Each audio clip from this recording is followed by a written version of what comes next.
Hello everyone. तो ये है डिलीवरी के एक दिन पहले की वीडियो। रात में हम लोग कर रहे थे पैकिंग और तो यहाँ पे मैंने सोचा चलो थोड़ा सा क्लिप ऐड करते हैं और पूरा सारा चीज़ आप लोग के साथ शेयर करेंगे। बट मैंने जो सोचा था वो बिल्कुल नहीं हुआ। क्या हुआ कैसे हुआ कुछ समझ में नहीं आया। तो यहाँ पे हमारी पैकिंग हो गई है लगभग क्योंकि हम लोग को ना वहीं रुकना था क्योंकि हमारे घर से हॉस्पिटल 70 किलोमीटर दूर है, तो आना जाना संभव नहीं था। रात के खाने में बना था मटर पनीर, गाजर का हलवा और रोटी और चावल भी थे थोड़े से, तो वो सब हम लोग ने खाए। और डॉक्टर ने बोला था कि 9 बजे के पहले खाना खा लेना क्योंकि ऑपरेशन करना था, तो 12-13 घंटा पहले खाना खाना होता है। उसके बाद पानी भी नहीं पीना रहता है। तो यहाँ पे हम लोग सुबह में निकल गए हैं और ये मॉर्निंग 5 बजे हम निकले थे, बट उस समय अंधेरा था। तो मैं सोचा चलो थोड़ा सा लाइट आएगी तो वीडियो लूँगी। और मेरे चेहरे पे आप देख सकते हैं मैं टेंशन में भी थी, सोच भी रही थी कैसे क्या होगा, कुछ समझ में नहीं आया था और किससे शेयर भी नहीं कर पा रही थी। बस जो था मेरे अंदर ही था। तो हम लोग निकल गए थे, तो मैंने सोचा चलो थोड़ा सा क्लिप आप लोग के साथ शेयर करती हूँ। और उसके बाद हम लोग पहुँचे हॉस्पिटल 7-7:30 बजे करीब, क्योंकि जाने में 2-3 घंटे लग जाते हैं जंगलों से निकल के। और काफ़ी टेढ़ा मेढ़ा रास्ता है तो काफ़ी टाइम लगता है जाने में। ये है कि मुझे वोमिटिंग नहीं होती है तो थोड़ा आराम से मैं पहुँच जाती हूँ, उतनी ज़्यादा मुझे परेशानी नहीं होती है। तो इन सब जंगलों को मैं मिस करने वाली हूँ क्योंकि ये जगह छोड़ के आ गए हैं हम लोग। काफ़ी यादें सी जुड़ गई है। फिर उसके बाद आ गए थे हॉस्पिटल। आने के बाद पता चला कि आज तो 4 ऑपरेशन है। तो हम लोग तो काफ़ी लेट पहुँचे थे, हमारे पहले ही सब लोग पहुँच गए थे, तो मेरी नंबर सबसे लास्ट में आई। तो फिर मैं बैठ के इंतज़ार कर रही थी। 7, 7:30 या 8 बजे पहुँच गई थी हॉस्पिटल और ऑपरेशन हुआ था 1 बजे के करीब। तो फिर बैठे बैठे इंतज़ार कर रहे थे, ब्लड टेस्ट करवाना था वो करवाई। और यहाँ पर ही बहुत ज़्यादा खुश थी क्योंकि इसको अपनी छोटी बहन मिलने वाली थी। और इसको है था कि मम्मी बहन आएगी तो इसको बहन चाहिए था, तो इसको बहन मिलने वाली थी। और मैं भी यहाँ बैठी हूँ, सोच रही हूँ क्या होगा क्या नहीं, कैसे होगा सब चीज़। थोड़ा डर तो लगता ही है ऑपरेशन से। और ये देखो बेबी को चॉकलेट खिला रही है, बोल रही मम्मी इसको चॉकलेट खिला दो। मुझे खिला रही थी तो मैं बोली मुझे नहीं खाना बेटा, तो बोली ना कि बेबी को खिला दो, ऐसे करके खिला देती हूँ। और ये वहाँ पे ना थोड़ा सा क्लिप लिया है, तो आगे की वीडियो में आप लोग से शेयर करूँगी और बताऊँगी क्या क्या हुआ था क्या नहीं हुआ था। सब चीज़ मैं शेयर करने वाली हूँ आप लोगों के साथ अभी। Hello everyone. तो मैं आज बहुत दिनों के बाद वीडियो शूट कर रही हूँ और मैं सोचती थी ना कि मतलब कि आज शूट करूँगी कल शूट करूँगी, लेकिन शूट नहीं कर पा रही थी। जिस दिन डिलीवरी हुई थी उस दिन का मैंने थोड़ा सा क्लिप लिया है और उसके बाद ना कोई क्लिप नहीं लिया। पता नहीं क्या हो गया था, समझ में नहीं आया। फिर बेबी आने के बाद तो जो हुआ वो सब तो बाद में मैं बताऊँगी। तो सबसे पहले मैं बता दूं कि हम लोग गए थे हॉस्पिटल। मैं करीब 7:30 बजे करीब पहुंच गई थी हॉस्पिटल। और वहां पे जाके पता चला कि आज और 2-3 ऑपरेशन थे। मेरे ऑपरेशन के पहले लोग पहुंच चुके थे और 3 ऑपरेशन थे। तो उनकी पहले होगी, मेरी लास्ट में होगी क्योंकि मैं लास्ट में हूँ। जी हाँ, जाहिर सी बात है। और वो लोग पहले आए थे तो उनको पहले होनी थी। और पहले से पता नहीं था क्योंकि मैं ना हॉस्पिटल विजिट की थी, तो उस दिन 7-8 दिन का गैप था। डॉक्टर ने मुझे डेट दे दिया था कि आप 2 या 3 तारीख को आ जाइएगा, आपका ऑपरेशन करने हैं, क्योंकि सेकेंड डिलीवरी है तो वो नॉर्मल नहीं चाहती थी। डॉक्टर बोले कि नॉर्मल नहीं हो पाएगा, आपका ऑपरेशन ही करना पड़ेगा। तो हम लोग से चलो जो होगा सो अच्छे से हो जाए, बस यही चाहते थे हम लोग, जो सो अच्छे से हो जाए, लेकिन नहीं हुआ। तो फिर 8 दिन के गैप में डॉक्टर के पास भी बहुत सारे पेशेंट आते जाते रहते हैं, तो उनमें से उनको उन 2 तारीख को डेट दे के रखा था। तो मैंने भी डॉक्टर को एक दिन पहले फ़ोन किया था 1 तारीख को कि मैम आपने बोला था कि 2 को आने को। मैम बोली कि हाँ सुबह ना तुम 7 या 8 बजे तक आ जाना, फिर मैं अब तुम्हारा डिलीवरी ऑपरेशन कर दूँगी, डिलीवरी करवा दूँगी। बोले ठीक है। तो मेरा ब्लड टेस्ट भी नहीं हुआ था तो मैं गई थी, इसलिए सुबह ही जल्दी। डॉक्टर ने बोला था कि ब्लड टेस्ट नहीं हुआ तो और जल्दी आ जाना और ब्लड टेस्ट करवा लेना ताकि रिपोर्ट आ जाए। रिपोर्ट भी हम लोग देख ले सब चीज़ कितना है, तो उसके अकॉर्डिंग सब चीज़ मैनेज हो जाएगा। तो मैं चली गई थी 7-8 बजे। तो मैं गई वहाँ से, पता चला कि 3 ऑपरेशन और होने वाले हैं। मैंने बोला ठीक है। और थोड़ा सा डर तो लगता है, सबको डर लगता है सी सेक्शन डिलीवरी से कि क्या होगा क्या नहीं होगा। तो उसके ऊपर मैं एक वीडियो लेके आऊँगी कि जो इंजेक्शन लगती है एनेस्थीसिया की और फिर कितना पेन होता है, मतलब सब चीज़ लेके आऊँगी आप लोग के लिए पर्सनल वीडियो। अब मैं कंटिन्यू करने वाली हूँ, सारा चीज़ शेयर करने वाली हूँ, क्योंकि जब तक खुद के लिए टाइम नहीं निकालो ना तो नहीं निकल पाता है। मैंने सारा काम छोड़ के सोचा कि चलो नहीं अपनी वीडियो को स्टार्ट करते हैं, क्योंकि बहुत लोग जानना चाह रहे थे, बहुत कमेंट आ रही थी, मैं शेयर ही नहीं कर पा रही थी। तो फिर वहाँ गई मैं तो 7 बजे, साढ़े 7 या 8 बज रहे होंगे। तो फिर मेरा ब्लड टेस्ट हुआ और ब्लड टेस्ट का रिपोर्ट 10 बजे करीब आ गया था। सारा चीज़ नॉर्मल था, ब्लड भी सही था, 12 पॉइंट कुछ था, तो ब्लड भी सही था। मेरा शुरू में ब्लड आई थिंक 7 था, 7 से 12 हो गया था मेरा ब्लड। तो मैं बाद में शेयर कर दूँगी क्या क्या मैंने खाया था क्या क्या नहीं, तो वो चीज़ हुआ।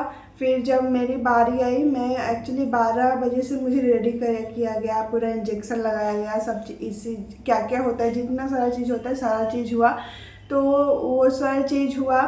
तो फिर मैं गई ऑपरेशन में। ऐसे तो नॉर्मल बेबी सही था, कोई दिक्कत नहीं था, लेकिन जैसे ही ऑपरेशन थिएटर में गई, ओटी में गई, तो ओटी में मैं तो लेटी थी, ऑपरेशन हो रहे थे तो मैं लेटी थी। तो डॉक्टर की आवाज़ आ रही थी कि बेबी की सांस लेने में दिक्कत आ रही है, इसको एडमिट करना पड़ेगा। ऐसा कुछ वो लोग बातें कर रहे थे, क्योंकि हमारी आंखों पे तो पट्टी रहती है जो हम लोग देख नहीं सकते हैं। तो वो लोग बातें कर रहे थे, तो मुझे लगा कि ज़रूर कोई प्रॉब्लम हुई है। तो फिर और हॉस्पिटल में ना भीड़ बहुत ज़्यादा थी, क्योंकि छोटा हॉस्पिटल है, हम लोग छोटी जगह में भी रह रहे हैं, तो हॉस्पिटल काफ़ी ज़्यादा छोटा था। वहाँ पे आई थिंक 6 लोगों के लिए ही, मतलब कि एक दिन में आप लोग 6 लोग ऑपरेशन करा सकते हैं, उतना ही था। तो जो 1 तारीख था ना, उस दिन 6 से 7 लोगों का ऑपरेशन हुआ था, जिसके कारण वो लोग अभी आईसीयू में ही थे, और ऊपर से उस दिन 4 लोग और आ गए थे। तो काफ़ी ज़्यादा हॉस्पिटल में ना भीड़ हो गई थी और जगह भी नहीं मिल पा रहे थे रहने को। तो ये लोग भी बाहर बैठे हुए थे और हमें भी रूम मिला, नर्सेज ने खाली करा के दिए आईसीयू में हमें शिफ्ट करने के लिए। तो ये सामान सारा बाहर ही पड़ा था और मैं चली गई थी ओटी में। तो ओटी में फिर मुझे बताया गया कि आपको बेबी गर्ल हुई, थोड़ा सा उन्होंने दिखाया मुझे, और फिर मुझे वो लोग अपना काम कर रहे थे और ये इसके पापा को दे दिए कि आप ले जाओ इसको एनआईसीयू में शिफ्ट कर दो। फिर एनआईसीयू में शिफ्ट कर दो, तो वो लोग भागे भागे ले गए। और हमें प्रॉब्लम ये हुई कि हम लोग बिल्कुल नए जगह पे थे, नए जगह, अभी हम लोग यहाँ शिफ्ट हुए हैं नए जगह में, हमें कुछ आइडिया नहीं है कि एनआईसीयू कहाँ है, कौन सा बेस्ट है, कहाँ अपनी बेबी को ले जाए, क्योंकि एक मन में डर हो जाती है जब पता चलता है कि हमारे बेबी को सांस लेने में दिक्कत हो रही। हमने कभी सपने में भी नहीं सोचा, जब मेरी परी हुई थी फर्स्ट टाइम तो उस समय भी ये प्रॉब्लम हुई थी। तो हमने सोचा कि हर बेबी के साथ ऐसा प्रॉब्लम क्यों हो, नहीं होगा, फर्स्ट टाइम तो हो सकता है हमसे कोई गलती हुई होगी, कुछ हुआ होगा तो हुआ होगा, लेकिन सेकंड टाइम मैं प्रॉपर ध्यान रख रही थी, सारा चीज़ आप लोगों के साथ शेयर भी कर रही थी, और चेकअप के लिए भी जाते थे, अल्ट्रासाउंड में भी जाते, तो सब चीज़ सही निकलता था। फिर क्यों प्रॉब्लम हुआ, डॉक्टर में भी नहीं बताया क्यों हुआ, बोले कि हो सकता है पता नहीं क्या, कुछ रीज़न हमें नहीं मालूम चला। तो वो एनआईसीयू में गई, मैं इधर, आधा परिवार उधर, मैं इधर अकेले बैठी हूँ और दर्द से मेरा तो हालत खराब है। मैं बाहर आई तो सबने बताया कि बाबू को ले गए हैं एनआईसीयू में शिफ्ट करने के लिए। फिर वहाँ पे सब लोग गए थे और मेरे पास भी कुछ लोग रुके थे, कुछ लोग वहाँ पे गए थे। तो जब आप ओटी से आते हो ना, तो आपकी बेबी आपके पास रहती है तो आपको बहुत ज़्यादा अच्छा लगता है। एक तो आपको दर्द में है, ऊपर से पता चलता है कि बेबी को प्रॉब्लम है, तो आपको दर्द दुगना हो जाता है और समझ में नहीं आता क्या करें। तो मेरी सिचुएशन बहुत ज़्यादा ख़राब हो गई थी, मतलब बहुत ज़्यादा पेन भी हो रहा था सेकेंड डिलीवरी में, और मुझे तो बहुत ज़्यादा पेन हुआ। और उस दिन भी जितने लोग के हुए थे ना, उनको उतना पेन नहीं था, मुझे ही ज़्यादा पेन था, पता नहीं क्यों। तो वो चीज़ हुआ। उसके बाद मैं रही थी अपने हॉस्पिटल में 3 दिन, नहीं 4 दिन रुकी थी। 5वां दिन मुझे जाना था टाँकी कटवा के, तो 5वां दिन भी नहीं गई मैं। 5वां दिन मैं गई बेबी के पास, क्योंकि दूसरी जगह हम लोगों ने बेबी को शिफ्ट किए थे, तो वहाँ पे गई मैं।